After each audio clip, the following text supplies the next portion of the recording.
नमस्कार. मागील भागासाठी चॅनलला भेट द्या. चला आता आपण पुढील स्टोरीला सुरुवात करू. विनीताला निशांतच्या बोलण्यातला टोमणा बरोबर समजला. ती स्वतः प्रत्येक गोष्टीसाठी नवऱ्यावर अवलंबून असते. वाहन चालवता येत नाही. पल्लवीचं त्यानं इतकं कौतुक करणंही तिला खूप खटकलं. तिच्या मनानं तिला सावध केलं. बघ हा विनीता, अशाच मुली दुसऱ्यांचे संसार उधळतात.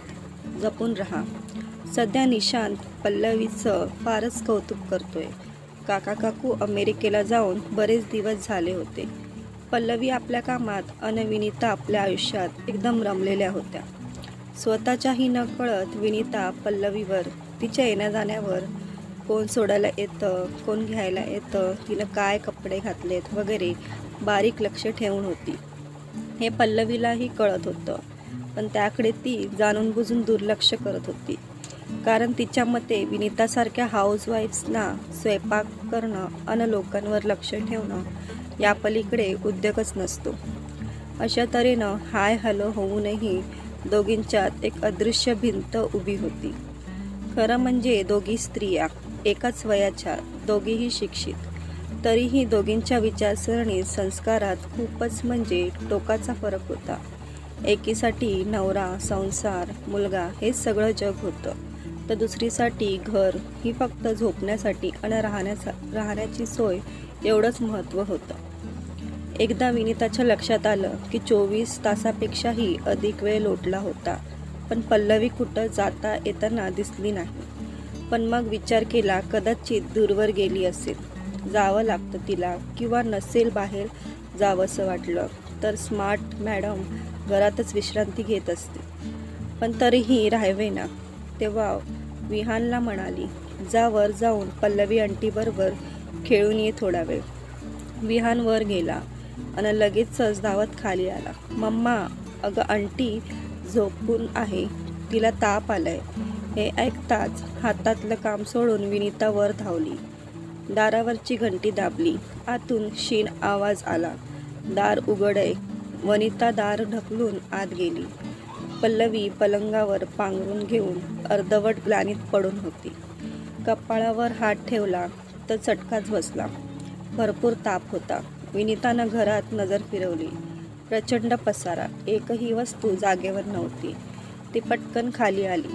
थर्मामीटर, पाण्याचा बाऊल, 2 स्वच्छ रुमाल, फ्रीजमधली पाण्याची बाटली अन युडिक्लेनची बाटली घेऊन पुन्हा वर धावली.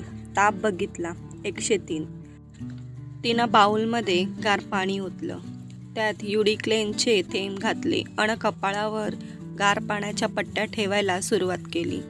थोड्याच वेळात ताप कमी झाला. पल्लवीनं डोळे उघडले. तिला थोपटत विनीतानं विचारलं, औषध आहे का? गोळी वगैरे घेतली का? पल्लवीनं खुणेनं शेल्फकडे खून केली. तिथं गोळ्या होत्या. विनीतानं खाली येऊन कपात दूध व 2-3 बिस्किटं घेतली. पल्लवीला 2 बिस्किटं खायला घालून दूध घ्यायला लावलं आणि 2 गोळ्या दिल्या. दमलेली पल्लवी पुन्हा अंथरुणात आडवी झाली आणि तिनं डोळे मिटून घेतले. विनीता बराच वेळ हलक्या हातानं तिचं डोकं चेपत बसली होती. तिला गाढ झोप लागली. तेव्हा विनीता आपल्या घरी आली. 2 तासांनी विनीता गरमागरम सूप आणि ताजे भाजलेले टोस्ट घेऊन वर गेली. अत्यंत प्रेमानं तिनं सूप आणि टोस्ट पल्लवीला खायला लावले. पुढले 4 दिवस विनीतानं पल्लवीसाठी खूपच काही केलं. एखाद्या कुशल नर्सप्रमाणे तिची सेवा केली. तिच्या त्या प्रेम निस्वार्थ सेवेने पल्लवी मनातल्या मनात शर्मिंदा झाली होती. विनीतासारख्या हाऊसवाईफ फक्त हेरगिरी करतात हे स्वतःचं विधान तिलाच खटकत होतं. योग्य वेळी विनीतानं केलेल्या मदतीमुळेच पल्लवीचं आजारपण थोडक्यात आटोपलं होतं. ती मनातून खूपच कृतज्ञ होती. यानंतर पल्लवीची वागणूक बदलली. आता ती विनीताशी मोकळेपणानं बोलायची.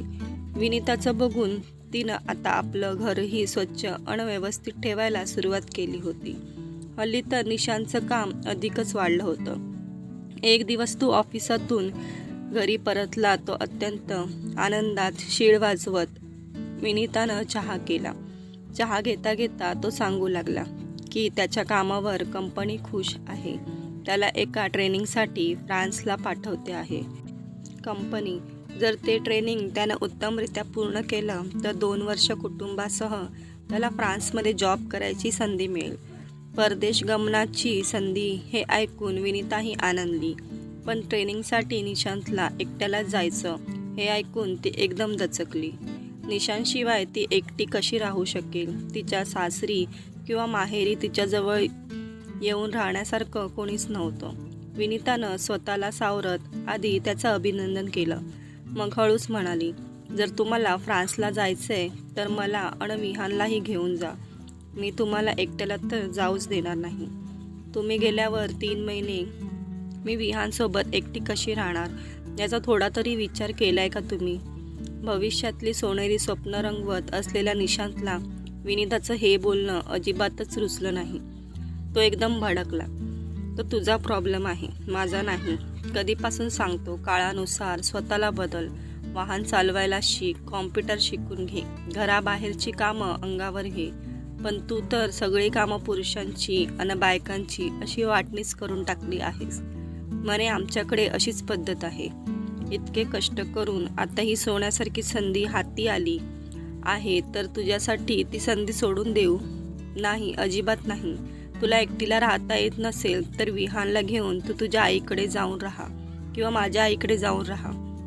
मोठ्या शहरात राहून तुझे विचार बदलतील असं वाटलं होतं, पण तू थेट गावंढळच राहून गेलीस. कुठं नोकरीत उच्च पद मिळवताना आधार देणाऱ्या बायका असतात अन कुठं अशा पाय मागे ओढणाऱ्या बायका.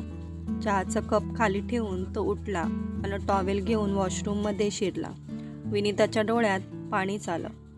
तर मित्रांनो, पुढील भाग लवकरच येईल आणि स्टोरी आवडल्यास व्हिडिओला लाईक करा आणि चॅनलला सबस्क्राईब करायला विसरू नका.